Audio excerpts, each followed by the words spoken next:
चीन और भारत के बीच तनाव का एक नया मोर्चा खुल चुका है। जल विवाद। तिब्बत में चीन दुनिया का सबसे बड़ा मेगा डैम बनाने जा रहा है और इसकी सबसे बड़ी मार पड़ सकती है भारत और बांग्लादेश पर। आखिर ये डैम इतना खतरनाक क्यों है और भारत कैसे इसका जवाब दे रहा है, आइए जानते हैं। चीन के तिब्बत की यारलुंग जांगबो नदी पर 170 अरब डॉलर की लागत से दुनिया का सबसे बड़ा हाइड्रो पावर डैम बना रहा है चीन। भारत में यही नदी सियांग और फिर ब्रह्मपुत्र कहलाती है।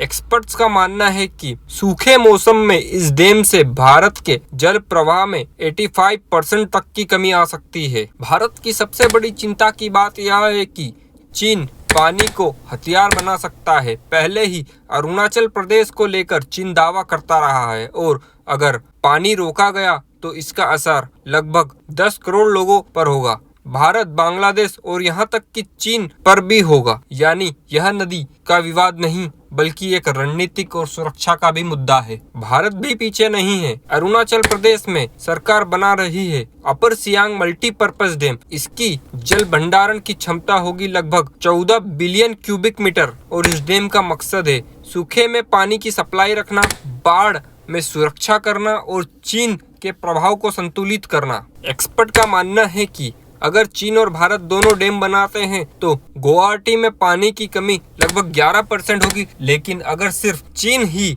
डैम बनाए तो यह कमी बढ़कर 25% तक हो सकती है। लेकिन भारत के डैम का रास्ता इतना आसान नहीं है। अरुणाचल प्रदेश में आदि जनजाति खुलकर विरोध कर रही है। 14 से लेकर 16 गांव डूब सकते हैं और 1 लाख से ज्यादा लोग प्रभावित होंगे। गांव वालों ने तो एनएचपीसी की टीम को रोकने के लिए खुद चेकपोस्ट तक बना दिए हैं।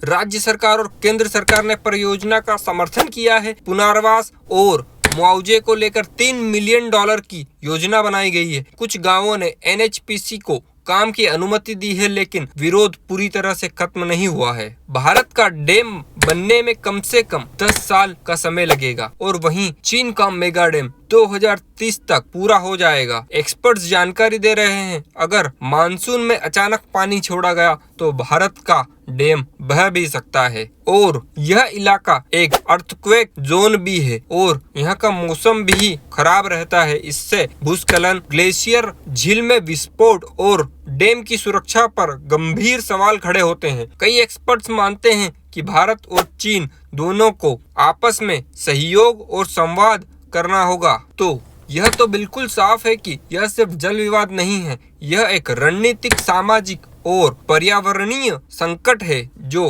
भारत को पानी की सुरक्षा और लोगों का विश्वास दोनों को साथ लेकर चलना होगा। और इस विवाद का असली हल तभी निकलेगा जब भारत और चीन दोनों आपस में सहयोग करेंगे और मेज पर आएंगे।